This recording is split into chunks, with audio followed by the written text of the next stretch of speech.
नमस्कार, आवाज अड्डा में आपका स्वागत है। आपके साथ मैं हूं विपिन भट्ट और आज आवाज अड्डा में हम ग्रोथ स्टोरी की बिग पिक्चर देखने की कोशिश करेंगे, क्योंकि जीडीपी के आंकड़े आ चुके हैं।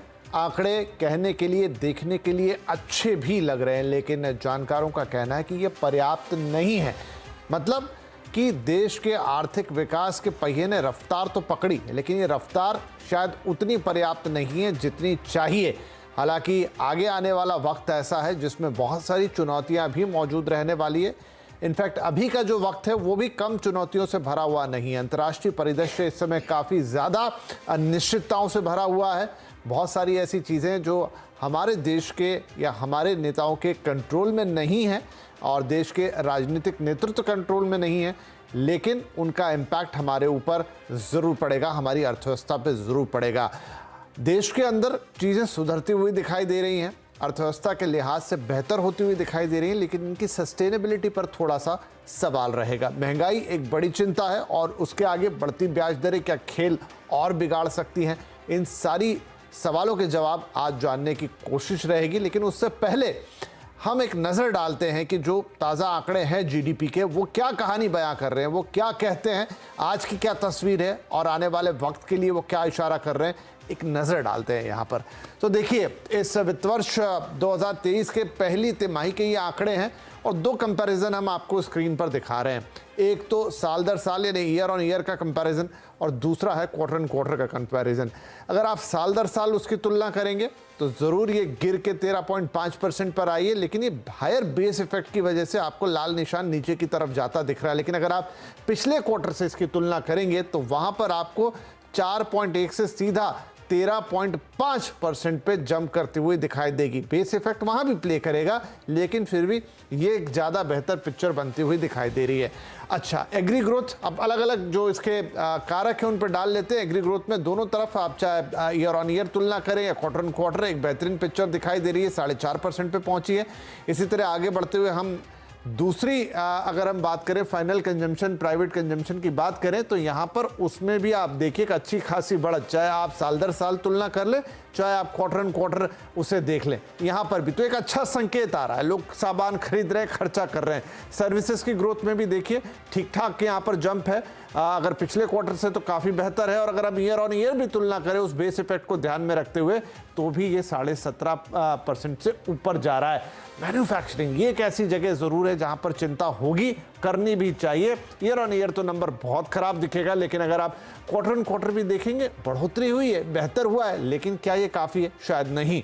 इसी तरह कंस्ट्रक्शन ग्रोथ की बात करें, जी हाँ, दिखती है होती हुई। अगर ईयर ऑन ईयर तो नंबर बिल्कुल ही शायद तुलनात्मक नहीं है, लेकिन क्वार्टर ऑन क्वार्टर में उसमें ज़रूर 2% से जंप आया है, करीब 17% के आसपास। लेकिन फिर वही सवाल, क्या ये सस्टेनेबल है? इंडस्ट्रियल ग्रोथ में भी अगर आप क्वार्टर से पिछले क्वार्टर से तुलना करेंगे सुधार है, लेकिन ईयर ऑन ईयर में यहाँ पर मामला बैठता नहीं है। माइनिंग की ग्रोथ दोनों तरफ से चिंता में डालती है आपको। अगर आप ईयर ऑन ईयर देखें वहाँ से भी गिरावट है और वहीं आप अगर पिछले क्वार्टर से तुलना करें तो मामूली सही लेकिन गिरावट ज़रूर है। तो क्यों है ये, इस पर भी एक बातचीत होगी। ट्रेड, होटल ग्रोथ, ये सब अगर आप देखें तो वही पिछले क्वार्टर के मुकाबले एक बेहतरीन पिक्चर, साल दर साल के कंपैरिजन में उतनी ख़राब नहीं, लेकिन हाँ एक नेगेटिव पिक्चर। अब अगर आप देखें कि इन आंकड़ों को लेके अंतर्राष्ट्रीय एजेंसीज ने क्या आकलन दिया है, तो अगर आप सबसे पहले मूडीज पे नजर डालें, जी हाँ, उन्होंने भारतीय ग्रोथ का अनुमान यहाँ पर घटाया है, उसे 7 सबने रिवाइज किया है, 7.7% पर ले आए हैं। IMF ने उसे 7.4% दिया है, क्रिसिल उसे 7.3% दे रहा है, ADB 7.2%, गोल्डमैन सैक्स का सबसे कम अनुमान है 7% का। RBI ने अपने अनुमान को यथास्थिति बनाए रखी थी अपनी क्रेडिट पॉलिसी में, 7.2%, यानी कि औसत ये करीब 7.2 से 7.3% के इर्द गिर्द घूम रहा है। ग्रोथ पर वित्त मंत्रालय क्या कहता है कि Q1 में जो ग्रोथ है वो प्री कोविड लेवल से 4% ऊपर है। अगर आप उस तरीके से तुलना करें, पीछे चले जाएं कोविड एरा से पहले, तो वहां से वो 4% ऊपर दिखाई दे रही है। शायद ये सिल्वर लाइनिंग पकड़ने की कोशिश है। और ग्रॉस फिक्स कैपिटल फॉर्मेशन में 74.7% की ग्रोथ है। ये 34.7% की, लेकिन ये जो फिगर आप देख रहे हैं ये इन्फ्लेशन एडजस्टेड फिगर है। ये शायद एक्चुअल में फिगर थोड़ा कम है, लेकिन इन्फ्लेशन से एडजस्ट करेंगे तो 34.7% पर जाएगा। कैपिटल फॉर्मेशन ग्रोथ 10 साल में सबसे ज्यादा है। उस इन्फ्लेशन एडजस्टेड फिगर को आप देखें तो ये एक हाईलाइटेड पॉइंट है कि 10 साल में सबसे ज्यादा निकल कर आई है। तो इसके क्या मायने होंगे ये भी हम समझेंगे। फिस्कल डेफिसिट के लक्ष्य को हासिल करेंगे 6.4% का, ऐसा कहना है वित्त मंत्रालय का। और साथ ही वो कहते हैं कि इस वित्त वर्ष में 7% से ज्यादा जीडीपी ग्रोथ का अनुमान है। जो अनुमान हमने देखे वो सभी 7% से ऊपर थे और वही वित्त मंत्रालय का भी यहां पर अनुमान आता हुआ दिखाई दे रहा है। तो ये एक ओवरऑल डेटा है और उसके ऊपर अलग अलग रेटिंग एजेंसीज का क्या कहना है, खुद वित्त मंत्रालय का यहां पर क्या कहना है।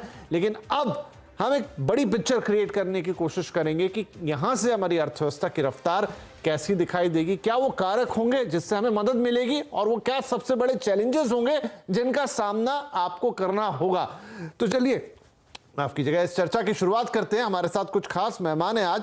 सीआईआई के आईसीटी नेशनल कमेटी के चेयरमैन विनोद शर्मा साहब, क्रिसिल के सीनियर डायरेक्टर और चीफ इकोनॉमिस्ट डीके जोशी साहब, ओइस्टर कैपिटल के CEO Atul Joshi ji, complete circle के मैनेजिंग पार्टनर और सीआईओ गुरमीत चड्ढा साहब और वरिष्ठ आर्थिक पत्रकार अनिल पद्मनाभन जी। आप सभी का बहुत बहुत स्वागत है और एक बहुत अच्छी चर्चा की हम यहाँ उम्मीद करेंगे। इतने बढ़िया मेहमान आज हमारे साथ हैं।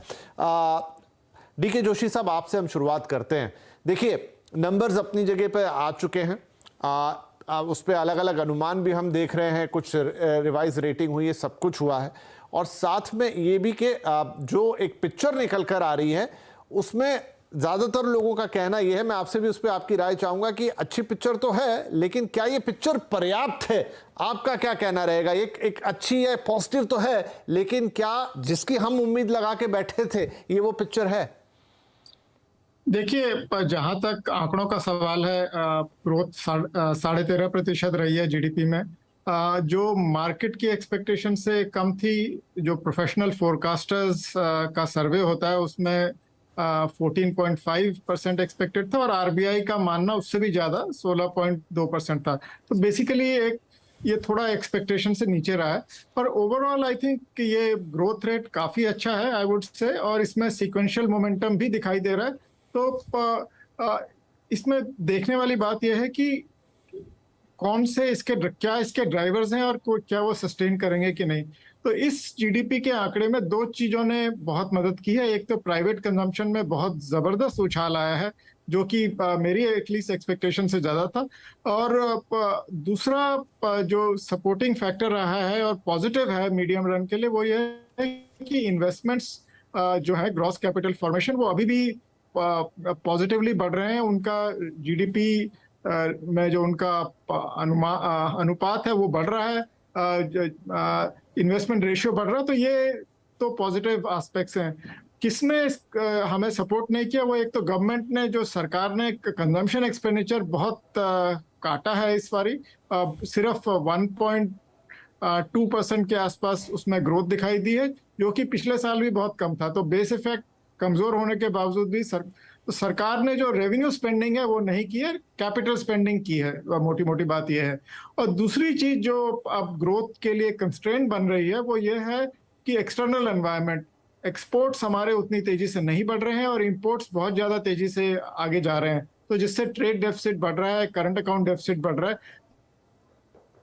तो ये एक तरह से जीडीपी से सब्ट्रैक्ट करता है अगर ये बढ़ता है। तो ये इस तरह की एक पिक्चर उभर के आ रही है। और मैं ये कहूंगा कि आगे चलते हुए हमें ग्लोबल एनवायरनमेंट का खास तौर पे ध्यान रखना पड़ेगा कि अगर ग्रोथ वहां पे एडवांस कंट्रीज में रिसेशन आता है तो उसका असर हमारे पे अवश्य पड़ेगा। दूसरी बात ये देखने वाली है कि जो अभी आरबीआई ने इंटरेस्ट रेट बढ़ाए हैं अभी पिछले मई से जो शुरू किया सिलसिला, उसका असर अभी इन आंकड़ों में नहीं दिखाई दे रहा है। और क्योंकि उसका असर इकोनॉमी में पड़ने के लिए 8 से 9 महीने कम से कम लगते हैं। तो ये अभी मॉनेटरी पॉलिसी का इम्पैक्ट आगे चल के आएगा, वो लास्ट क्वार्टर में या उससे अगले साल के लिए ज्यादा चिंता का विषय बनेगा। और अच्छी बात यह है कि ग्लोबल कमोडिटी और क्रूड प्राइसेस में थोड़ा सा स्टेबिलिटी और एट लोअर लेवल्स दिखाई दी थी, पर अभी भी कुछ कहना one can't be very sure कि किस डायरेक्शन में जाएगा। पर उसका एक लाभ तो हमें ये मिलेगा कि जो कंपनीज के मार्जिन पे एडिशनल प्रेशर पड़ा था वो थोड़ा सा कम होगा। बट उसके साथ साथ क्योंकि क्रूड कमोडिटी के दाम नीचे जाने के पीछे ग्लोबल स्लो डाउन भी है, तो उसका इमीडिएट असर हमारे एक्सपोर्ट्स पे भी दिखाई देगा। तो एक तरह से बड़ी मिक्स्ड और कॉम्प्लिकेटेड पिक्चर है, जिसमें ग्लोबल इन्फ्लेशन अभी भी कंट्रोल में नहीं है, ग्रोथ नीचे की तरफ जा रही है, जियोपॉलिटिकल रिस्क अभी खत्म नहीं हुए हैं। तो इस इन इन एक एबनॉर्मल सी सिचुएशन ग्लोबली बनी हुई है, और उसमें हमारी जो रिकवरी है उस कॉन्टेक्स्ट में मैं कहूंगा कि अभी काफी हेल्दी रिकवरी इस क्वार्टर में देखने को मिली है। आगे चल के इसमें स्टेटिस्टिकली ये नीचे जाएगी, उसके बारे में हम बाद में बात कर सकते हैं। ठीक है, आगे चल के नीचे जाते हुए दिखाई देगी, ऐसा कह रहे हैं यहाँ पर डीके जोशी साहब। और वही कि वो बेस इफेक्ट जब जाता हुआ दिखाई देगा तो वो नंबर्स भी नीचे जाते हुए दिखाई देंगे। लेकिन उन्होंने एक टर्म का प्रयोग किया, mixed and complicated, highly complicated. Atul Joshi साहब, क्या यही इस वक्त की सच्चाई है? अगर हम आर्थिक पहलू से देखें कि जो सिचुएशन है वो इतनी मिक्स्ड और कॉम्प्लिकेटेड है, एक वर्ड जो हिंदी में रहता है अनिश्चितता, ये सबसे बड़ा रोड़ा है रास्ते का। नहीं, बिल्कुल सही बात है जो जोशी जी ने कहा, मैं संपूर्ण सहमत हूं। अगर हम देखें पिछले साल का नहीं, पिछले 7-8 साल का अगर हम डेटा देखें और कोर इंडस्ट्री को, जो हमारी 8 कोर इंडस्ट्रीज है, उसका ही डेटा अगर हम देखें हर मंथ का, तो हमको कहीं भी स्टेबिलिटी नहीं दिखाई देगी। कभी बढ़ रहा है, कभी घट रहा है, कहीं पे कोई स्टेबिलिटी नहीं है। मुश्किल से आपको एक 12 महीने का पीरियड मिलेगा जिसमें आपको कंसिस्टेंट ग्रोथ मिलेगा, वो भी किसी एक सेक्टर में। पूरे कोर सेक्टर को आपको कंसिस्टेंटली 12 मंथ का ग्रोथ कहीं नहीं दिख रहा है। दूसरी बात, यहाँ पर जो कैपिटल एक्सपेंडिचर की बात है, जो गवर्नमेंट ने 7 लाख करोड़ का बजट बनाया है, हम देखें कि 4 महीने तो कंप्लीट हो चुके हैं जुलाई तक। दैट मीन्स 33% साल का पूरा हो चुका है। लेकिन अब तक गवर्नमेंट ने सिर्फ 27% एक्सपेंडिचर किया है। तो हमको जो एक्सपेक्टेशन थी कि थोड़ा फ्रंट लोडिंग हो जाएगा, 7 लाख करोड़ एक साल में इन्वेस्ट करना है, काफी बड़ा बजट है, तो थोड़ा फ्रंट लोडिंग होगा, लेकिन वो दिख नहीं रहा है। अगर हम इसको लास्ट ईयर से कंपेयर करें तो मान लीजिए 12-13% की ग्रोथ है। लास्ट ईयर हमने कुछ 6.5 लाख करोड़ के आसपास इन्वेस्ट किया था, ये टाइम लगभग 7.5 लाख करोड़ है। तो उसमें भी कोई बड़ी मात्रा में फ्रंट लोडिंग कैपिटल एक्सपेंडिचर का गवर्नमेंट की तरफ से नहीं दिख रहा है। सेविंग ग्रेस क्या है? सेविंग ग्रेस मेरे ख्याल से सर्विसेज सेक्टर का एक्सपोर्ट है, जिसमें काफी जंप दिखा है, ऑलमोस्ट 25% का हमको जंप दिख रहा है। तो वो एक सपोर्टिंग फैक्टर है। इन्फ्लेशन डेफिनेटली आरबीआई चाहे कुछ भी कर ले, मेरे ख्याल से ग्लोबल फैक्टर्स डिसाइड करेंगे कि इन्फ्लेशन कहाँ जाएगा। और मेरे ख्याल से अगले 2 महीने जो है सितंबर अक्टूबर, उसमें डिसाइड होगा बाय एंड लार्ज जियोपॉलिटिक्स कैसे प्ले आउट करता है। तो ओवरऑल सिचुएशन यही रहेगी मेरे हिसाब से कि जीडीपी की जो ग्रोथ है धीरे धीरे आरबीआई 6.8% या उसके भी नीचे लेके जाएगी धीरे धीरे, अनुमान से अगले 2-3 महीनों में ये आपको दिखाई देगा। ठीक है, तो आप कह रहे हैं कि धीरे धीरे अनुमान से भी नीचे जाते हुए दिखाई देगी और ये आने वाले वक्त में हमको एक सिनेरियो बनता दिखाई देगा। विनोद शर्मा साहब, एक तो आप कैसे देख रहे हैं इस पूरे मामले को, इस नंबर को, और दूसरा जो कैपिटल फॉर्मेशन की नंबर है वो है तो बेहतर। हमने जैसा बताया शुरू में भी कि इन्फ्लेशन एडजस्टेड वो 34% तक दिखाई दे रही है, वैसे आंकड़ा 29% के आसपास है, लेकिन अगर उसे एडजस्ट करें, और गवर्नमेंट ने कहा कि ये मतलब जो वित्त मंत्रालय ने बोला कि पिछले 10 साल में सबसे बेहतरीन आंकड़ा है, तो हाँ, लेकिन अगर इसके जब कंपोनेंट देखेंगे तो उसमें प्राइवेट कंपोनेंट कम है और सरकार की तरफ से वो पुश ज्यादा है। इसको ओवरऑल कैसे देखेंगे आप? जी, हाल ही में हमारा सीआईआई की जो नेशनल काउंसिल की मीटिंग होती है, उसमें हम एक सीईओ पोल करते हैं हर बार, जिसमें कई बड़ी कंपनी, छोटी कंपनी, लघु मध्यम वर्गीय कंपनियों की, उसमें पता लगाने की कोशिश करते हैं कि उनको वो माहौल और आगे क्या दिख रहा है। तो बड़े इंटरेस्टिंगली जो हमारे इन्वेस्टमेंट के नंबर्स आए, लार्जली पीएलआई की जो स्कीम्स हैं उसमें लोगों ने अभी ऑलरेडी उनको अप्रूवल्स मिल चुके हैं, लेकिन कोविड की वजह से, क्योंकि ट्रैवल पर बैन था, काफी सारा ऐसा कैपिटल है, मशीनरी है जिसमें इन्वेस्टमेंट करने का इरादा है, बोर्ड लेवल पे अप्रूवल है और उसके फाइनेंसेस भी सिक्योर कर दिए गए हैं, लेकिन actual capital goods movement across an investment and installation of that machinery has still not happened. So ये मुझे लगता है कि जो प्राइवेट सेक्टर इन्वेस्टमेंट की हम बात करते हैं, स्पेशली मैन्युफैक्चरिंग में, और मैं आप अगर अपने सेक्टर की बात करूं जो कि इलेक्ट्रॉनिक्स मैन्युफैक्चरिंग है, जो बहुत सालों से सरकार भी और इंडस्ट्री भी कोशिश कर रही थी कि इस मेटा रिसोर्स सेक्टर में हम कुछ बड़ा इन्वेस्टमेंट ला पाए, वो अब शुरू हुआ है। लेकिन आंकड़ों के बारे में तो कई लोगों ने बताया, मैं चाहूंगा कि कुछ उसकी क्वालिटी के बारे में अगर बात करें, इन आंकड़ों की क्वालिटी और ये किस तरह का इन्वेस्टमेंट हम ला रहे हैं, तो फिलहाल भी कई सेक्टर्स में हम देख रहे हैं कि एक टॉप लेवल पर सप्लाई चेन में जो कि हम कहते हैं प्रोडक्ट लेवल का इन्वेस्टमेंट आ चुका है।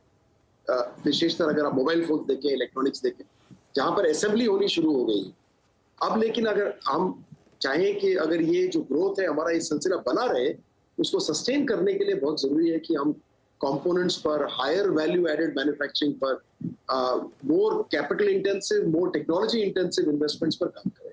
और ये लाने के लिए जो अब तक हमने किया है, केवल ये काफी नहीं होगा, सरकार की पॉलिसीज को भी ट्वीक करना होगा और इंडस्ट्री को भी उस तरफ थोड़ा नजर उठानी पड़ेगी। एक जो बहुत जो बात मैं कहना चाहूंगा इसमें, एक जो फैक्टर है जो हम करीब अभी तक उसको फॉर ग्रांटेड लेते थे, वो ये था labour availability and skilled labour availability. और जैसे जैसे इन्वेस्टमेंट्स आ रहे हैं, हमें ये दिख रहा है कि स्किल्ड लेबर की अवेलेबिलिटी बहुत कम है। कुछ लोग जो गांव गए थे कोविड के बाद, वो वापस ही नहीं आना चाहते हैं। और ये दोनों फार्म सेक्टर पर और मैन्युफैक्चरिंग सेक्टर पर एक कंसर्न का विषय है, जिसके बारे में हमें गहराई से सोचना होगा। ठीक है, तो मैं आपके जहां आपने जवाब को छोड़ा वहीं से आगे उठाता हूं। गुरमीत साहब, क्या हम ये माने कि अभी भी हम कहने के लिए अब थोड़ा सा माहौल रिलैक्स्ड है और अब उतनी ज़्यादा बात होती नहीं कोविड की, और एक बहुत बड़े पैमाने पे टीकाकरण हो चुका है, मोटे तौर पे कह दें तो देश काफ़ी सेफ है इस वक्त, ज़्यादा ऐसा कोई प्रॉब्लम नहीं है, दुनिया में भी लगभग वही हाल है मोटा मोटा, तो क्या, लेकिन अगर हम अर्थव्यवस्था के पॉइंट ऑफ व्यू से बात करें तो अभी भी हम उस कोविड काल से बाहर नहीं निकले हैं और उसका असर चीज़ों पर दिखाई दे रहा है? हमें ना इस जीडीपी डेटा को 3 साल के एवरेज से देखना चाहिए। क्वार्टर ऑन क्वार्टर देखने से थोड़ा मिसलीडिंग पिक्चर आता है। बिल्कुल बिल्कुल। कुछ जगह हम बहुत अच्छा कर रहे हैं, जो डेटा ने भी बताया। मैन्युफैक्चरिंग में आई थिंक इंडिया बहुत अच्छा कर रहा है, थोड़ा पीएलआई स्कीम्स का है। मैं मार्केट में बहुत प्रमोटर्स को भी मिलता हूँ, मुझे थोड़ा सा अर्ली साइन दिखता है कैपेक्स का। कॉर्पोरेट बैलेंस शीट भी काफी बेटर है। कुछ जगह अभी भी जो कॉन्टैक्ट सेंसिटिव सेक्टर हम बोलते हैं, ट्रैवल है, टूरिज्म है, हॉस्पिटैलिटी है, वहां पे हम अभी भी आप देखेंगे तो अभी अगर आपने जीडीपी का आंकड़ा देखा हो तो 5.6 लाख करोड़ आया, तो वैसे 15% ग्रोथ दिखा रहा है, 25% ग्रोथ दिखा रहा है, बट प्री कोविड लेवल से अभी भी 15% नीचे है। तो अगर और डिस्ट्रप्शन नहीं हुए और टूरिज्म अभी पूरी तरह कैचअप नहीं हुआ है, तो वहां पे आपको देखने को मिलेगा और ओवरऑल सर्विस का जो पीएमआई है वो देखने को मिलेगा। एक जो मुझे अच्छी पॉइंट लगी डेटा में, आप प्राइवेट कंजम्पशन इंडिया का स्ट्रांग है, वो एक आई थिंक पॉजिटिव है। एक जो दूसरा पॉजिटिव है, अभी पैनल में भी किसी ने बात करी, वो ग्रॉस कैपिटल फिक्स फॉर्मेशन है। तो सिंप्लीफाई करने के लिए बताता हूँ कि इसका मतलब क्या होता है ग्रॉस कैपिटल फिक्स फॉर्मेशन का, कि जो भी वैल्यू एडिशन हो रहा है इकोनॉमी में, वो कंजम्पशन की तरफ जा रहा है या इन्वेस्टमेंट की तरफ जा रहा है। तो जितना ये बढ़ेगा, इसका मतलब इन्वेस्टमेंट की तरफ जाएगा, तो मल्टीप्लायर इम्पैक्ट देखने को मिलेगा। और चीजें थोड़ी रिलेटिव होती हैं वर्ल्ड में, हमें अपने आप को आइसोलेशन में नहीं देखना चाहिए, क्योंकि बहुत सारी चीजें ग्लोबल स्पिल ओवर होगा, चाहे वो इन्फ्लेशन है, चाहे वो सप्लाई डिस्ट्रप्शन है। मुझे लगता है नंबर आरबीआई का जो एस्टिमेट था वो तो 16.2% था, उससे थोड़ा नीचे है। तो मुझे ये लगता है कि थोड़ा पेस ऑफ रेट हाइक थोड़ा स्लो होगा। आई थिंक 5.90 या 6 के आसपास रेपो रेट मेरे हिसाब से सेटल होना चाहिए। और सेकेंड हाफ जो है, जिसमें भी फेस्टिव सीजन भी आएगा, वो देखने वाला होगा। थोड़ा सा जो खरीफ की स्विंग हुई है वो कम हुई है, 2% है। रूरल में अभी भी मुझे लगता है रिकवरी थोड़ा पैची है, बट फेस्टिव सीजन से मुझे लगता है प्राइवेट कंजम्पशन भी और सर्विस में दोनों में थोड़ा सा आपको स्टेबिलिटी देखने को मिलेगी। 7-7.5% मेरे हिसाब से अचीव हो जाना चाहिए, और हमें इसको थोड़ा नॉमिनल टर्म्स में भी देखना पड़ेगा। और अगर आप जीएसटी के आंकड़े देखें, आप बैंक की क्रेडिट ग्रोथ देखें, आप जो भी हाई फ्रीक्वेंसी इंडिकेटर देखेंगे, मुझे लगता है इकोनॉमी अच्छा कर रही है। थोड़ा सा अभी किसी ने बोला कि कैपिटल एक्सपेंडिचर को और शायद फ्रंट लोड करने की जरूरत है, वो हमें आगे देखने को मिल सकता है। ठीक है, तो ये भी एक पिक्चर है, ये भी एक नजरिया, इस तरीके से हम देखें। अब मैं जाता हूं अनिल जी के पास, क्योंकि लंबे अरसे से उन्होंने भारतीय अर्थव्यवस्था को देखा है, ऐसे कई साइकिल्स देखे।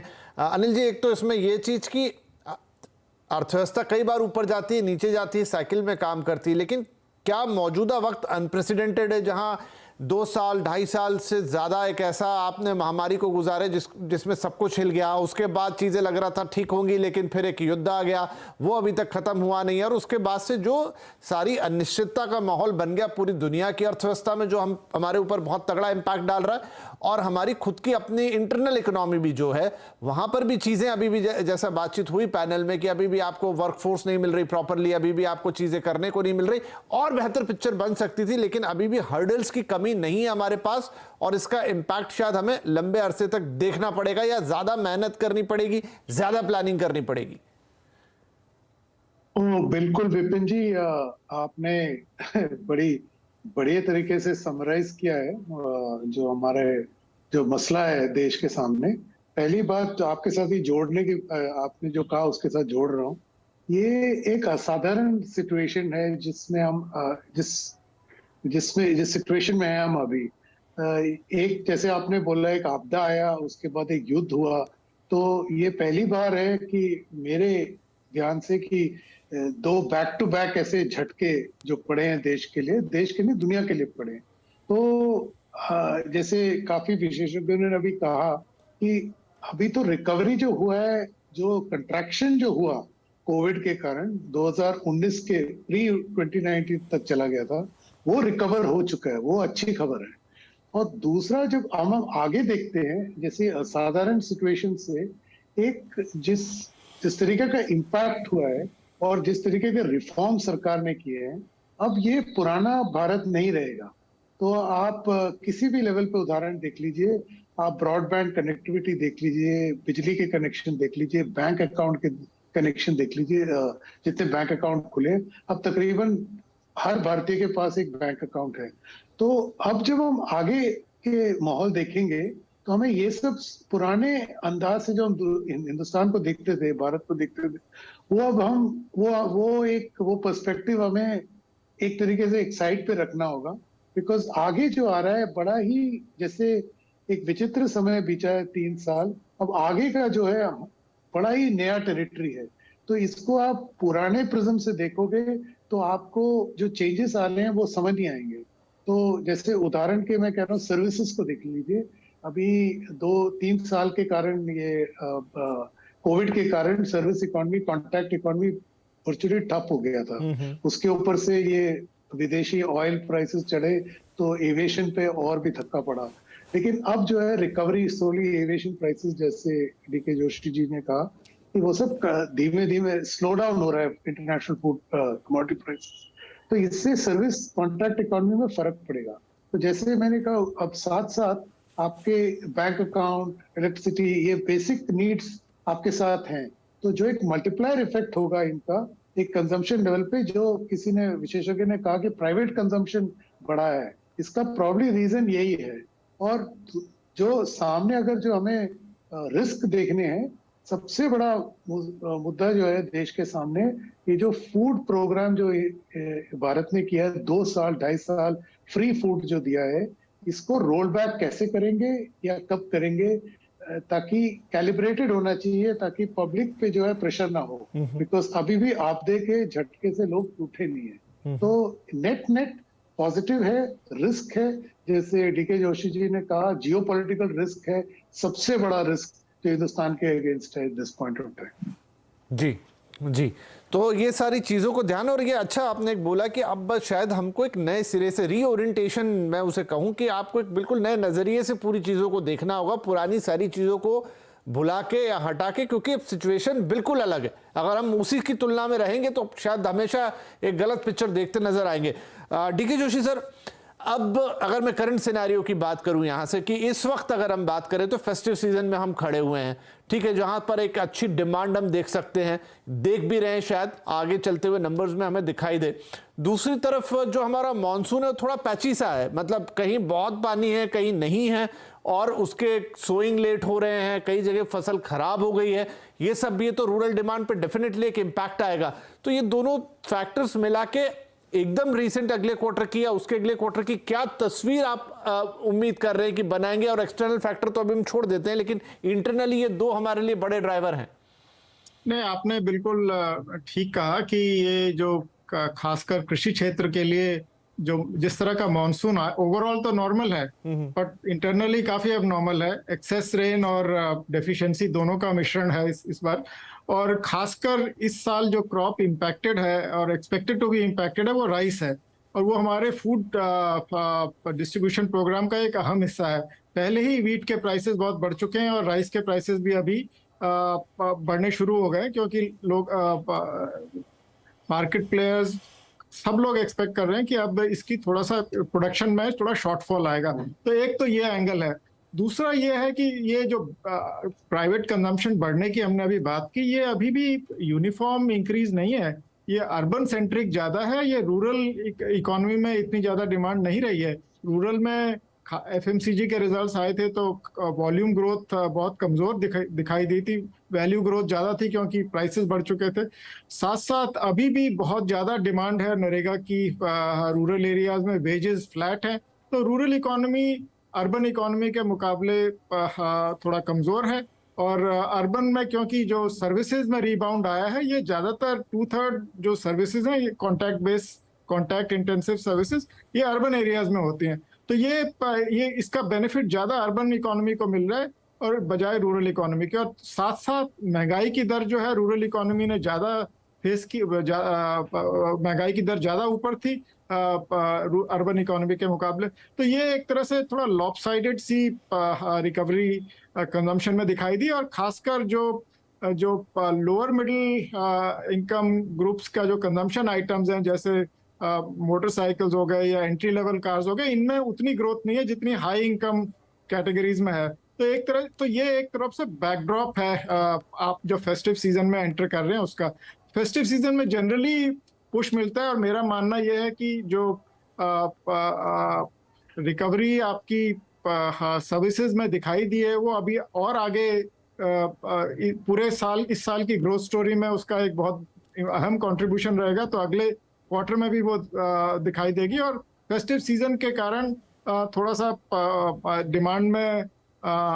डिमांड को सपोर्ट मिलेगी। महंगाई की दर भी धीरे धीरे नीचे आ रही है, अभी भी अनकंफर्टेबली हाई है जैसे कि गवर्नर साहब कह रहे थे, पर फिर भी थोड़ा वो काबू में आ रही है। तो ब्रॉडली मैं ये कहूँगा कि कंजम्पशन को थोड़ा सपोर्ट मिलेगा। उतनी ग्रोथ शायद नहीं दिखाई देगी अब जितनी हमने फर्स्ट क्वार्टर में देखी, क्योंकि अब बेस इफेक्ट भी किक इन करेगा। तो बहुत ज्यादा स्ट्रॉन्ग कंजम्पशन ग्रोथ की मुझे इस फेस्टिव सीजन में एक्सपेक्टेशन नहीं है। पर हाँ, मतलब मॉडरेट इंप्रूवमेंट अवश्य दिखाई देगा, क्योंकि जैसा अभी हम सभी बात कर रहे थे कि रूरल इकोनॉमी में लोअर इनकम कैटेगरीज में कैसे इनकम्स बढ़ती हैं, कैसे इनकम जनरेट होती है, वो भी इसको डिटरमिन करेगा कि ओवरऑल कंजम्पशन जो पुश है वो ब्रॉड बेस्ड रहती है कि नहीं। और जैसा कि अभी अनिल पद्मनाभन साहब कह रहे थे कि ये फूड सब्सिडी प्रोग्राम जो है ये कंटिन्यू करेगा कि नहीं, कितना करेगा। अब वीट के स्टॉक्स हमारे जस्ट मतलब एकदम जितने चाहिए उतने हैं, पर राइस के थोड़ा अभी इम्प्रूव्ड सिचुएशन है। पर जैसी स्थिति उभर के आ रही है तो सरकार थोड़ा सा इसको कॉशियसली अप्रोच करेगी, और मुझे लगता है धीरे धीरे ये टेपर होता जाएगा फूड डिस्ट्रीब्यूशन प्रोग्राम। ठीक है, तो यहाँ पे कुछ बहुत ज़्यादा सिल्वर लाइनिंग दिखाई नहीं दे रही। अगर हम रिसेंट की बात करें अतुल जोशी साहब, तो कैसे एक संतुलन की स्थिति सधेगी? क्योंकि देखिए इन्फ्लेशन धीरे धीरे कंट्रोल ज़रूर आ रहा है, लेकिन चूंकि बहुत सारे एक्सटर्नल फैक्टर पे भी निर्भर कर रहा है। ऑयल प्राइसेस हमारे हाथ में नहीं है, ग्लोबल सिनेरियो हमारे हाथ में नहीं है, चीन और ताइवान के बीच की भी स्थिति बहुत अच्छी नहीं है। किस दिन वो तनाव थोड़ा बड़ा हो जाएगा, नोबडी नोज। एक युद्ध ऑलरेडी चल रहा है जो कि खत्म नहीं हुआ है, और दूसरी तरफ ये है कि आपको ग्रोथ को भी बढ़ावा देना है। अब ठीक है, आपने ब्याज दरों में बढ़ोतरी करना एक मजबूरी है, ठीक। आरबीआई एक संतुलन साधने की कोशिश जरूर करेगा, लेकिन ये संतुलन किस तरफ झुकेगा? मतलब एक तरफ एक बड़ी प्रॉब्लम है और दूसरी तरफ ग्रोथ का प्रॉब्लम है, तो आप कैसे उसमें संतुलन साधते हुए नजर आएंगे?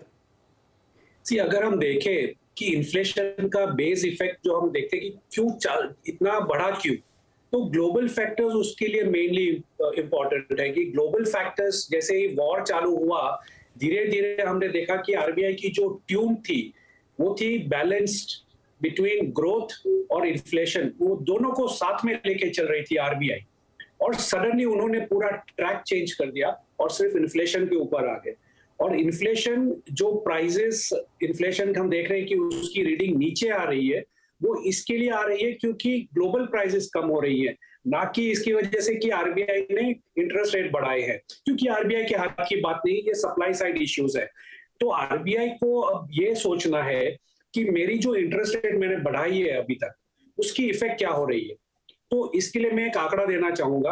अगर हम देखें कि जितनी बैंक्स है उनकी जो पर्सनल लोन्स है, जैसे कि हाउसिंग लोन्स हो गई, व्हीकल लोन्स हो गई, पर्सनल लोन्स हो गई, वैसे एनबीएफसी है जिन्होंने पर्सनल लोन्स दिए इंडिविजुअल्स को दिए है, और माइक्रो फाइनेंस इंस्टीट्यूशंस, ये तीनों को अगर हम मोटा मोटी अगर हम टोटल मार लेते हैं कि कितने लोगों ने, इंडिविजुअल्स ने लोन लिया है, चाहे किसी भी कारण हो, चाहे गोल्ड के लिए हो, घर के लिए हो, व्हीकल के लिए हो, किसी भी लिए हो, 33 करोड़ लोगों ने बाय एंड लार्ज ये लोन्स लिए हैं। तो अगर हम इसको एक पर्सपेक्टिव देते हैं कि 170 बेसिस पॉइंट्स अगर इंटरेस्ट रेट बढ़ा है तो उनकी आमदनी कितनी कम हो जाएगी जो कंजम्पशन के लिए उन्होंने रखते थे। तो क्योंकि इंटरेस्ट रेट बढ़ा, ईएमआई बढ़ गई, ईएमआई बढ़ी लेकिन सैलरी नहीं बढ़ी है, सैलरी नहीं बढ़ी तो क्या करेंगे, खर्चा कम करेंगे, और यही चीज है वो ऑलरेडी मेरे हिसाब से इफेक्ट में आ चुकी है जुलाई से। तो जुलाई के अगर हम नंबर देखें रिटेल सेल्स के, खास करके 2 व्हीलर्स के या 4 व्हीलर्स के, तो 10 to 12% उसमें ऑलरेडी कमी आ चुकी है रिटेल सेल्स। तो मेरे हिसाब से धीरे धीरे आरबीआई को अब तो ये क्वेश्चन है ही है कि थोड़ा पॉज कर ले, देखिए कि कंजम्पशन कहाँ जा रहा है। पास्ट में क्या था, आज से 5 साल पहले इतने लोगों ने बोरोइंग नहीं की थी। हम बैंक की क्रेडिट ग्रोथ की बात करते हैं तो बैंकों ने क्या एक्चुअली इंडस्ट्री को लोन दिए हैं या इन्होंने सिर्फ एग्रीकल्चर और इंडिविजुअल्स को दिए हैं। वो सेकंड लेवल अगर हम एनालिसिस करते हैं तो हमको दिखता है कि इंडस्ट्री की ग्रोथ, जो क्रेडिट ग्रोथ है वो इतनी नहीं है बैंकों की, इंडिविजुअल्स में है, एग्रीकल्चर में सबसे ज्यादा है। तो ये सारी चीजें अगर हम अच्छी तरह से पर्सपेक्टिव में लेते हैं तो आरबीआई को मेरे ख्याल से थोड़ा पॉज करके देखना चाहिए कि क्या जियोपॉलिटिकल सिचुएशन, जैसे विंटर सेट होगा यूरोप में, काफी सारी इक्वेशंस चेंज हो जाएंगी। तो ये सारी चीजें मद्देनजर रखते हुए थोड़ा सा पॉज लेना चाहिए, देखना चाहिए कि कंजम्पशन कहाँ जा रहा है। मेरे ख्याल से कंजम्पशन बीटिंग हो जाएगी बहुत अच्छी तरह से और आंकड़ा जीडीपी का काफी नीचे आ सकता है। आरबीआई 7.2% के नीचे आना चालू कर देगी नेक्स्ट अनाउंसमेंट की मैं राह देखूंगा। ओके, ठीक है। तो क्या करना चाहिए फिर इसके लिए? विनोद जी, अब सरकार अपने लेवल पर कैपेक्स के लेवल पे जो कर सकती है वो कर रही है, लेकिन हम सब जानते हैं कि जब तक उसमें प्राइवेट सेक्टर का सपोर्ट नहीं आएगा तब तक वो बात बनेगी नहीं।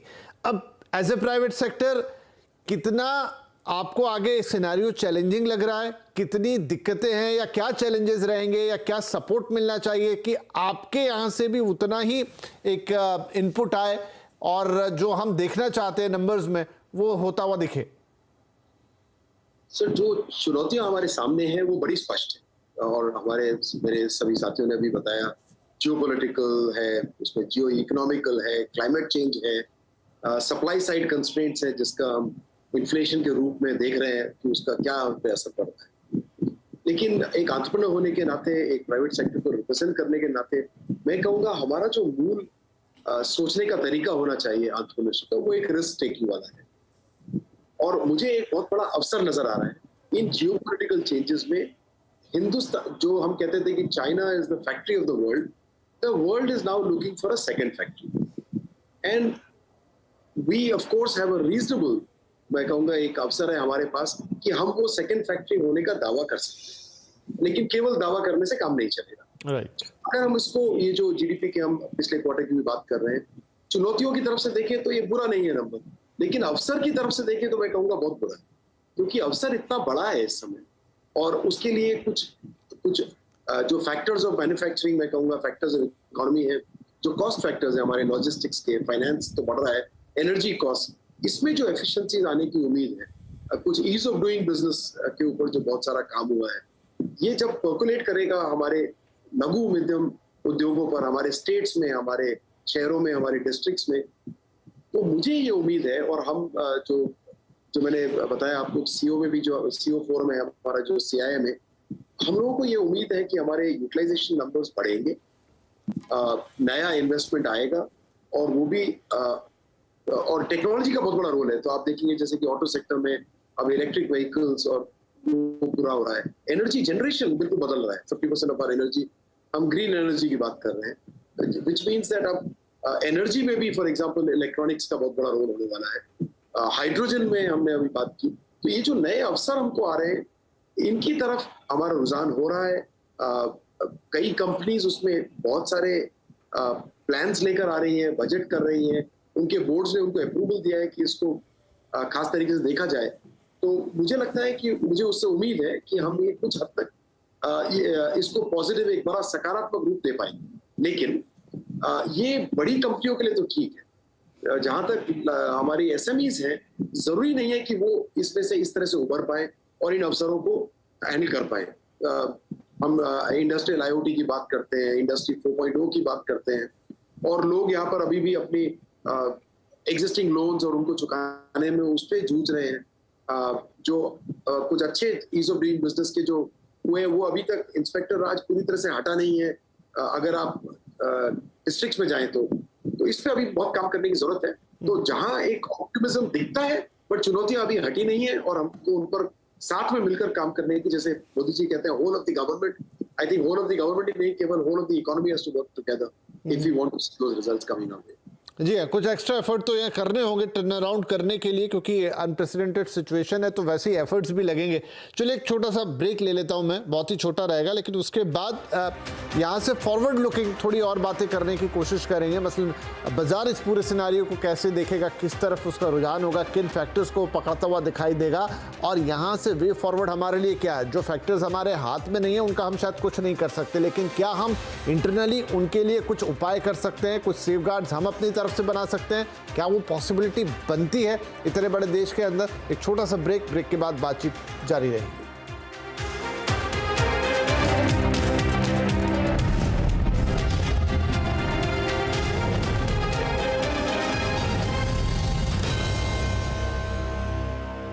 पता है, लोग अक्सर मुझसे पूछते, तो देश की दूसरी सबसे बड़ी कंपनी और IT की दिग्गज TCS आज 18 साल की हो चुकी है। 2004 25 अगस्त को इसकी लिस्टिंग हुई थी, और वहां से लेके आज तक की जर्नी जो है वो काबिल तारीफ है। करीब 26% प्रीमियम पे उस समय पर TCS का शेयर जो है वो लिस्ट होता हुआ दिखाई पड़ा था। कुछ और डिटेल जो आपको हिस्ट्री में लेकर जाएंगी, जहां पे कंपनी का प्राइस बैंड 775 से 900 रुपए के आसपास रखा गया था। उस समय पर इशू प्राइस 850 रुपए पर शेयर। IPO का साइज करीब 4713 करोड़, जो उस समय का सबसे बड़ा IPO के तौर पर शुमार होता था, और सब्सक्राइब करीब 7 साढ़े 7 गुना ये IPO उस समय सब्सक्राइब होता दिखाई पड़ा। इसमें HNI का इन्वेस्ट काफी ज्यादा इंटरेस्ट बनता हुआ दिखाई पड़ा था। TCS की जर्नी आपके सामने। 2004 में अगर आपने कहीं 1000 शेयर लिए होते तो रफली 8.5 लाख के आसपास वो बैठे होते। 2006 तक आते आते 2000 शेयर 1:1 बोनस के बाद, 2009 तक आते आते 1:1 बोनस के बाद 4000 शेयर, और 2018 तक आते आते करीब 8000 शेयर आपके पास होते, जिनकी आज के दाम पर अगर कीमत आप इवैल्यूएट करेंगे तो करीब 2.6 करोड़ के आसपास बैठती है। प्लस हम सब जानते हैं कि TCS किस तरह से बेहतरीन डिविडेंड देने में शुमार है। तो एक अच्छी वेल्थ क्रिएशन जर्नी आपने TCS की देखी। TCS इंपॉर्टेंट क्यों है? देश की सबसे बड़ी IT कंपनी, सबसे पहला और सबसे क्रूशियल पॉइंट, ये अपने बड़े नेक्स्ट पीयर से भी कहीं ज्यादा बड़ी है। ये देश की दूसरी सबसे ज्यादा मुनाफा देने वाली कंपनी है, जहां पे रिलायंस पहली है, और उसके बाद अगर कोई नाम शुमार है तो वो TCS का आता है। निफ्टी 50 के कुल मुनाफे का करीब 10% हिस्सा अकेला TCS लेकर आता है, और इसके अलावा कुछ और इंपॉर्टेंट फैक्ट्स में करीब 5.25 लाख कर्मचारी अकेले TCS के अंदर कार्यरत हैं। तो इस तरह के एक बड़े स्केल के साथ ये कंपनी कामकाज कर रही है। TCS का साइज इस तरह भी आप समझिए कि देश की दूसरी सबसे बड़ी IT company Infosys, Wipro, HCL take.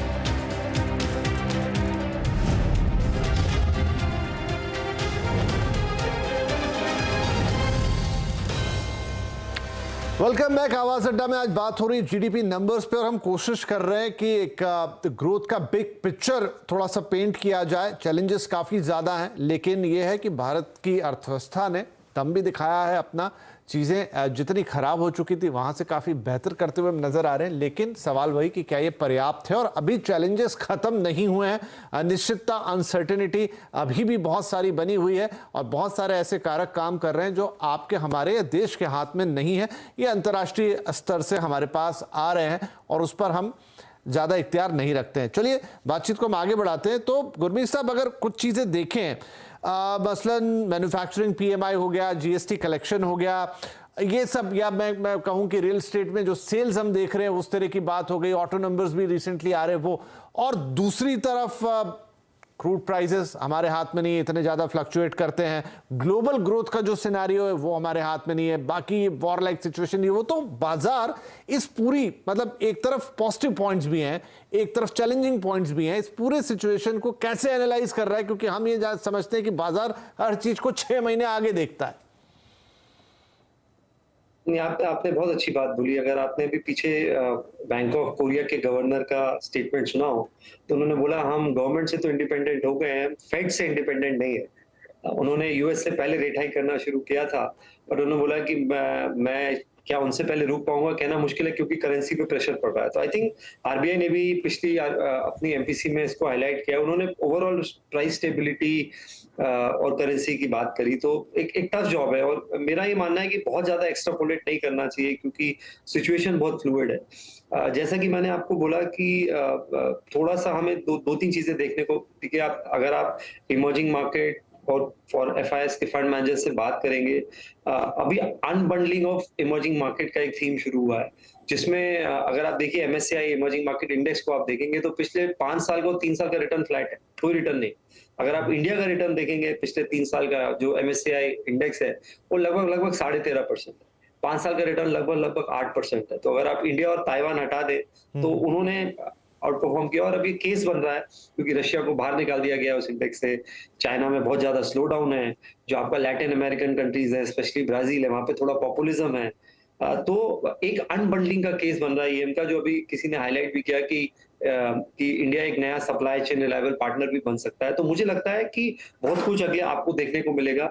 एक दूसरा इवेंट जो मैं बहुत क्लोजली देखना चाह रहा हूँ वो इंडियन गवर्नमेंट बॉन्ड का इंक्लूजन, जिसे हम कहते हैं ग्लोबल बॉन्ड इंडेक्स में, वो 30-40 बिलियन डॉलर का इनफ्लोज, पैसिव इनफ्लोज ला सकता है, जिससे जो हमारा ये थोड़ा सा करेंसी और लॉन्गर एंड बॉन्ड पे प्रेशर है वो थोड़ा सा कम हो सकता है। तो मुझे लगता है सिचुएशन थोड़ी डायनेमिक है, हमें इसको बहुत ज्यादा एक्स्ट्रापोलेट नहीं करना चाहिए। जहां ग्रीन शूट्स हैं उसमें देखना चाहिए कि एक सेकुलर ट्रेंड बन रहा है कि नहीं बन रहा है। मैं ऑटो डीलरशिप्स को ट्रैक करता हूँ, मेरे काफी क्लाइंट्स हैं, डिमांड बहुत अच्छी है। एक ये जो अपग्रेड हम देखने को मिल रहा है और प्रोपेंसिटी टू स्पेंड देखने को मिल रहा है, ये रियल है। लगभग 22 लाख लोग ऐसे हैं जो मोटरसाइकिल से कार में स्विच करना चाहते हैं। एक एस्पिरेशनल इंडिया है। तो आपको बहुत, आप महिंद्रा के नंबर्स देखिए, आप मारुति की ऑर्डर बुक देखिए। मैं M&M की ऑर्डर बुक देख रहा था, करीबन 3 लाख यूनिट की ऑर्डर बुक है, जिसमें से 2 लाख यूनिट सिर्फ XUV 700 के। आप बैंक की क्रेडिट ग्रोथ की अभी चर्चा हुई थी, बहुत स्ट्रॉन्ग ट्रेंड है। आप number of credit card additions देखेंगे जुलाई के महीने में, आपको उसमें ट्रेंड दिखेगा। तो पर्सनल कंजम्पशन स्ट्रॉन्ग है।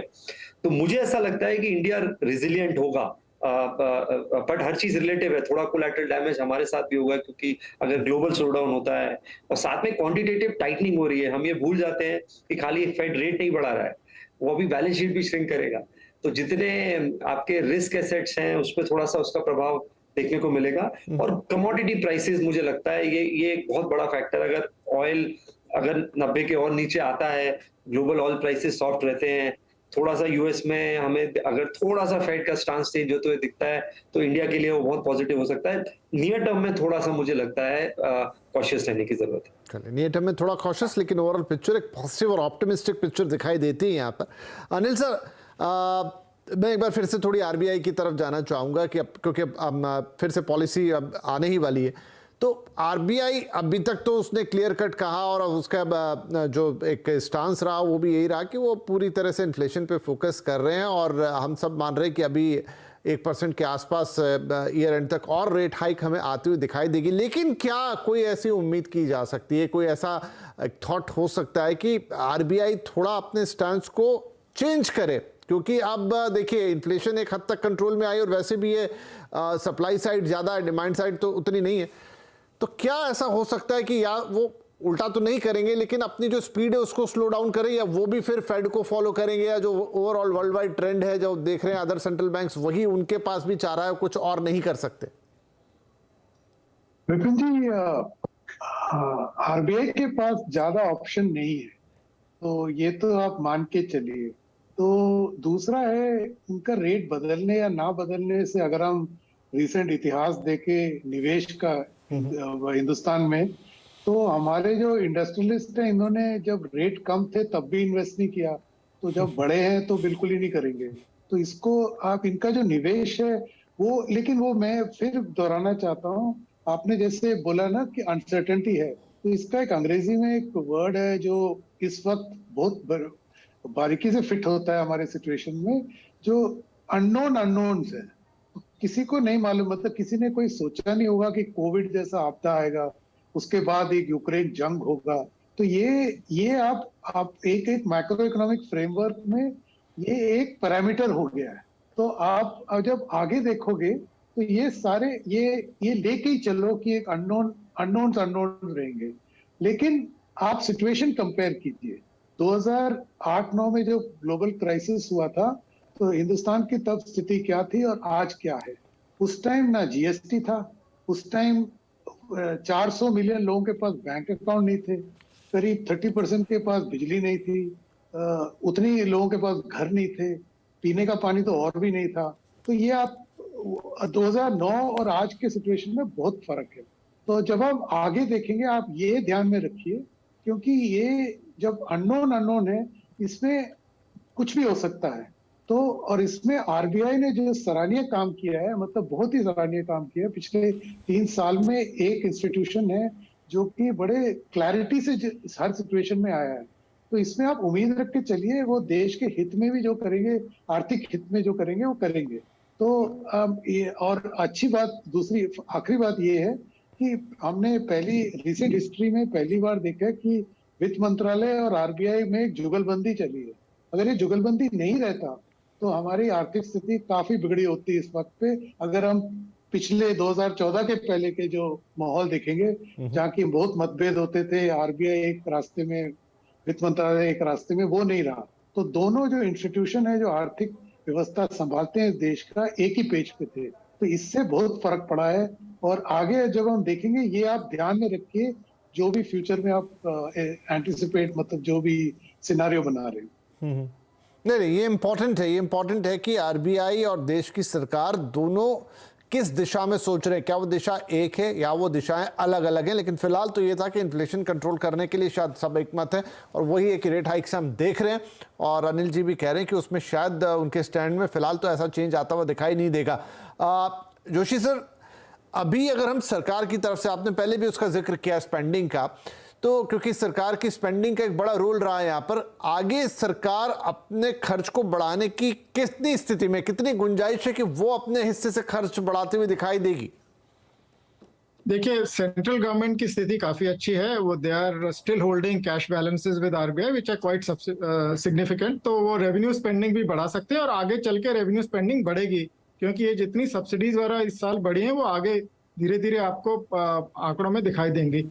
चिंता मुझे स्टेट गवर्नमेंट्स की है। सेंट्रल गवर्नमेंट का कैपेक्स तो तेजी से बढ़ रहा है, पर स्टेट गवर्नमेंट्स का कैपेक्स अभी पिछले फर्स्ट क्वार्टर में 6% पिछले साल के सेम क्वार्टर से कम था। तो स्टेट गवर्नमेंट्स काफी लैग कर रही हैं। तो सेंट्रल गवर्नमेंट की स्थिति, उनके पास इस साल फिस्कल प्रेशर उतना नहीं है, क्योंकि जो रेवेन्यूज हैं वो एक्सपेक्टेशन से ज्यादा तेजी से बढ़े हैं। उसका मुख्य कारण ये है, एक तो रिकवरी है, दूसरा साथ में आपका इन्फ्लेशन बढ़ा है, तो नॉमिनल जीडीपी काफी तेजी से बढ़ा है, तो उसका असर भी रेवेन्यू कलेक्शन पे आता है। और जीएसटी वगैरह में कंप्लायंस, जो रिफॉर्म का जो बेनिफिट है, पॉजिटिव साइड है, वो रेवेन्यू कलेक्शन में जीएसटी का दिखाई दे रहा है। तो इन सब वजहों से गवर्नमेंट की फिस्कल सिचुएशन, मैं ये नहीं कहूँगा कि बहुत बेहतरीन है, पर जो एक्सपेक्टेड था कि अचानक ही रशिया यूक्रेन कॉन्फ्लिक्ट के बाद, सब्सिडी बिल वगैरह बढ़ने के बाद जो क्रंच आएगा कैपेक्स में, वो सेंट्रल गवर्नमेंट की तरफ से तो नहीं दिखाई दे रहा कोई क्रंच, बट स्टेट गवर्नमेंट्स में ये ज्यादा चिंता का विषय है, क्योंकि स्टेट गवर्नमेंट सेंट्रल गवर्नमेंट से ज्यादा कैपेक्स करते हैं। तो जहां तक अतुल साहब ये स्टेट और उसकी बात है, अभी इंडिया एट 100 वाला एक जो विजन भी आया और उसमें स्टेट्स के ऊपर काफ़ी सारी, हमने 2-3 दिन पहले ही देखा, बड़ी बात की गई कि स्टेट गवर्नमेंट्स को अपने रूल थोड़े से डिफाइन करने पड़ेंगे, उनको थोड़ा आगे आना पड़ेगा और तभी वो टर्न अराउंड होते हुए हम देखेंगे। बट अब ये है कि जिस तरह के फॉर्मेट पे हम काम करते हैं, सेंट्रल गवर्नमेंट और स्टेट गवर्नमेंट के बीच में वैसे तो बहुत सारी, मतलब जैसे कहते हैं कि समानताएं चलती हैं, लेकिन उतना ही मतांतर भी होता है। तो क्या वो हम इतनी आसानी से होता हुआ देखेंगे जहां पर सेंटर और स्टेट दोनों एक पेज पर आके एक हिसाब से अपने इस आर्थिक एजेंडे को आगे ले जाते हुए दिखाई देंगे? बेसिकली अगर हम देखें कि स्टेट गवर्नमेंट्स के पास ऑप्शंस क्या है, तो जो गवर्नमेंट में जो भी रूलिंग पार्टी है उसको ये अभी जो डील करना है वो इंस्पिरेशनल यूथ के साथ डील करना है। अभी उनको अच्छा इंफ्रास्ट्रक्चर चाहिए, ईज ऑफ डूइंग बिजनेस तो अब दूर की बात रही, अब का जो यूथ है वो बोल रहा है ईज ऑफ लिविंग। मुझे अगर इंडिया में रहना है तो मुझे जिस शहर में रहना, वो शहर का क्या इंफ्रास्ट्रक्चर है, कितनी सहूलियत है, कितना रोड इंफ्रास्ट्रक्चर मान लीजिए, इलेक्ट्रिसिटी इंफ्रास्ट्रक्चर मान लीजिए, व्हाटएवर, एंटरटेनमेंट, काफी कुछ है। तो जो गवर्नमेंट ये नहीं कर पाएगी, ये कैपिटल एक्सपेंडिचर में इन्वेस्ट नहीं करेगी, और वो दूसरी चीज है जैसे कि लोन वेवर है या दूसरी कुछ चीजें कर रही है, तो सुनर और लेटर मेरे ख्याल से ये एक फेसिंग उनको करना ही पड़ेगा कि जब तक कैपिटल एक्सपेंडिचर इंफ्रास्ट्रक्चर के लिए और ईज ऑफ लिविंग के लिए ना किया जाए तो उनको पावर में रहना मुश्किल हो जाएगा। ये रियलाइजेशन मेरे ख्याल से बहुत स्टार्क है। दूसरी चीज जो होगी वो क्लाइमेट की होगी, और जहां पर हमने COP26 में जो प्राइम मिनिस्टर साहब ने जो बयान दिया था, मेरे ख्याल से धीरे धीरे ये पूरा इन्वेस्टमेंट क्लाइमेट है वो ESG की तरफ जाने वाला है। तो वहां पर काफी सारा अट्रैक्ट करने के लिए स्टेट गवर्नमेंट्स की काफी सारी स्कीम्स आएंगी, और उसमें स्टेट गवर्नमेंट काफी कुछ पार्टिसिपेट करके खुद का स्टेट का इन्वेस्टमेंट बढ़ा सकती है। तो ये दो चीजें बहुत मायने रखेंगी स्टेट गवर्नमेंट का एक्सपेंडिचर के लिए। लेकिन यस, थोड़ा पॉलिटिकली ये रहता है वॉलेटाइल एनवायरनमेंट, कोई गवर्नमेंट करती है, कोई गवर्नमेंट नहीं करती, तो India is a mix bag, वो तो चलता रहेगा। चलिए ठीक है, ये चीजें चलती रहेंगी। डीके जोशी साहब, अब क्योंकि समय मेरे पास थोड़ा सा कम रह गया, एक सवाल जो मैं पूछना चाह रहा था वो यही था कि अब देखिए कुछ फैक्टर्स हैं जिनका आप हाल फिलहाल में तो कुछ कर नहीं सकते, लेकिन with in India, with in country, आपके पास कौन सी जगह गुंजाइश बनती है कि अगर आप वही चीजें पकड़ लें, उन्हीं चीजों पे फोकस करें, तो फिर एक्सटर्नल फैक्टर तो जो है वो है, लेकिन आप एक बड़ा शॉक एब्जॉर्बर क्रिएट कर लेंगे और फिर इतना फर्क आपको नहीं पड़ेगा? देखिए, शॉर्ट टर्म में तो ज्यादा ऑप्शंस नहीं है। पहले भी किसी मेरे फेलो पैनलिस्ट ने बोला था, आप हाँ मीडियम टर्म के लिए रेजिलियंस जरूर क्रिएट कर सकते हैं। अभी सरकार का फोकस इसमें भी होना चाहिए क्योंकि इन्वेस्टमेंट्स चाइना से बाहर जा रही हैं। हमें कोशिश करनी चाहिए कि जितना ज्यादा हो सके उनको अट्रैक्ट कर रहे हैं। ये एक तरह से हमारा मीडियम टर्म के लिए क्वेश्चन भी बनेगा और हमारी इन्वेस्टमेंट को भी इसमें सपोर्ट मिलेगी। तो इस तरफ हमारा ध्यान होना चाहिए। शॉर्ट टर्म में हमारे पास ज्यादा डिग्रीज ऑफ फ्रीडम नहीं है।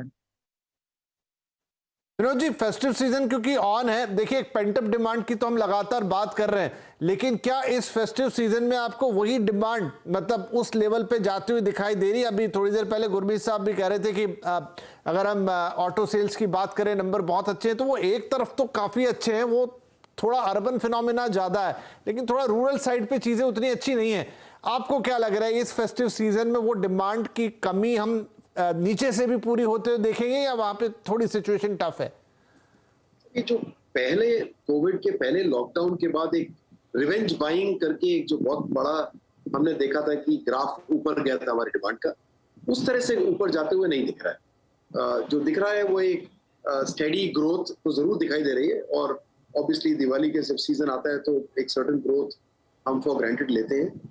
लेकिन अगर हम देखें for example electrical, home appliances, इस तरह के जो प्रोडक्ट्स हैं, इलेक्ट्रॉनिक्स, उसमें हमें कोई बहुत बड़ा उछाल नहीं नजर आ रहा है इस समय। और उसका एक मेजर कारण वही है जो आपने अभी बताया कि जो रूरल इकोनॉमी इतना अच्छा नहीं कर पा रही है। दूसरा, मेरे एक फेलो पैनलिस्ट से बड़ा अच्छे बताया था कि इन्फ्लेशन और उसकी वजह से जो इंटरेस्ट रेट में इंक्रीज हुई और जो EMIs उनको ज्यादा देने पड़ रहे हैं, उनके पास जो डिस्पोजेबल इनकम है अनफॉर्चुनेटली वो इस समय स्ट्रेच्ड है, और इसलिए बहुत बड़ी उम्मीद हमें नहीं है कि इस समय कोई बहुत बड़ा उछाल आएगा। एक सर्टेन सीजनल ग्रोथ जो दिखती है वो जरूर होगा, हैविंग सेड दैट, कुछ चीजों में आप देखेंगे, जैसे फॉर एग्जांपल एयर कंडीशनिंग में हमने देखा इस बार कि वो एक लग्जरी आइटम से अब एक इसेंशियल आइटम की तरफ बनने लगी है। कई घरों में कम से कम एक एयर कंडीशनर लोग लेना चाहते हैं, तो उसमें हमने जरूर एक ग्रोथ देखी। और उसमें वो एक बड़ा अच्छा एग्जाम्पल है जहाँ पर एक ऐसा उदाहरण है जहाँ सरकार ने भी PLI स्कीम लाई, इंडस्ट्री ने भी काम किया, और टेक्नोलॉजी की तरफ से भी कुछ energy conservation, 5 star ACs, inverter ACs, ये सब एक साथ। तो टेक्नोलॉजी, गवर्नमेंट, इंडस्ट्री का एक साथ जब जहाँ पे हमने देखा एक उदाहरण, तो उसमें हमने उछाल देखी, लगभग 50% एक ही साल में बढ़ गया। तो मुझे उम्मीद है कि कुछ ऐसे एग्जाम्पल जरूर आएंगे, लेकिन ओवरऑल एक बहुत बड़ा जो ग्रोथ फिलिप चाहिए इस समय, वो अनफॉर्चुनेटली नहीं दिखाई दे रहा, और उसके कई कारण हैं। ठीक है, पद्मनाभन साहब, quickly to sum it up, वो ग्रोथ फिलिप आएगा कैसे, क्या कर सकते हैं हम? विपिन जी, वो तो पूरे प्रोग्राम में सब विशेषज्ञों ने अपने अपने अनुमान लगाए हैं कि कैसे ग्रोथ मोमेंटम आएगा। मैं तो एंड में यही कहना चाहता हूँ कि ना हताश होना चाहिए, ना ज्यादा ही आशा रखनी चाहिए, क्योंकि हम बहुत ही एबनॉर्मल सिचुएशन में, मैं फिर दोहराना चाहता हूँ। तो आप क्वार्टर टू क्वार्टर देखिए, अगर आप 2 क्वार्टर पहले देखेंगे तो आप हताश थे, अब आप बड़ी आशा में हो 13.5% ग्रोथ, अगले क्वार्टर में फिर हताश हो जाओगे। तो ये होगा, ये ऊपर नीचे बहुत होगा, क्योंकि एबनॉर्मल सिचुएशन है। इसको संभालने में करीब 6 महीने, 1 साल, कभी 2 साल भी लगेंगे। लेकिन आप इस वक्त में हर क्वार्टर टू क्वार्टर देखिए और ज्यादा लॉन्ग टर्म मत देखिए। यही मेरा फाइनल कमेंट है। जी, तो क्रिकेट की भाषा में इसे सम अप कर देता हूं, क्योंकि एशिया कप भी चल रहा है कि जब पिच अगर बहुत अनइवन है या आप उसे रीड नहीं कर पा रहे, कोई बॉल बहुत नीची रह जाती है और कोई बॉल ऐसा है कि बिल्कुल मुंह के सामने से निकल जाती है उचकती हुई, तो फिर वो एक्सपर्ट जो कहते हैं ना कि बॉल टू बॉल मेरिट पर खेलिए, पेशेंस के साथ खेलिए, हर बॉल को जज कीजिए, जहां सिंगल बनता है वहां सिंगल निकालिए, और जहां छक्का लगा सकते हैं वहां छक्का लगाइए, और कुछ भी रश मत कीजिए, और इत्मीनान से चीज़ों को देख के समझ के उस हिसाब से अपने गेम को हर बॉल पे प्लान कीजिए। शायद वैसी सिचुएशन अभी इकोनॉमी की है, क्योंकि आपको नहीं मालूम है कि अगली बॉल नीची रह जाएगी या आपके सिर के ऊपर से निकल जाएगी। तो जो हमारे एक्सपर्ट्स कह रहे हैं कि शायद हमको छोटे छोटे फैक्टर्स पे ही ध्यान देना चाहिए। जो मौके हिंदुस्तान के पास हैं, चाइना की वजह से या किसी और वजह से, उनको भुनाने की कोशिश होनी चाहिए। हम जितना इंटरनली कर सकते हैं उतना चीज़ों को मटेरियलाइज करना चाहिए। बाहर के फैक्टर्स पे शायद अभी हमारा उतना कंट्रोल नहीं है, और आराम से वेट एंड वॉच करते हुए धीरे धीरे सिचुएशन को इम्प्रूव करने की तरफ देखना चाहिए। हो सकता है उसमें थोड़ा कभी नीचे जाएगी चीज़ें, कभी ऊपर जाएंगी, लेकिन यही एक तरीका इस वक्त होगा, क्योंकि ये पूरी डिबेट को आप सम अप कर दें तो अनसर्टेनिटी जो इस समय है, वैसा फैक्टर हमने पहले देखा नहीं है, तो उसको उसी तरीके से डील करना पड़ेगा। पर चर्चा बहुत अच्छी रही। आप सभी महानुभावों का वक्त निकाल के अपनी राय रखने के लिए बहुत शुक्रिया। नमस्कार।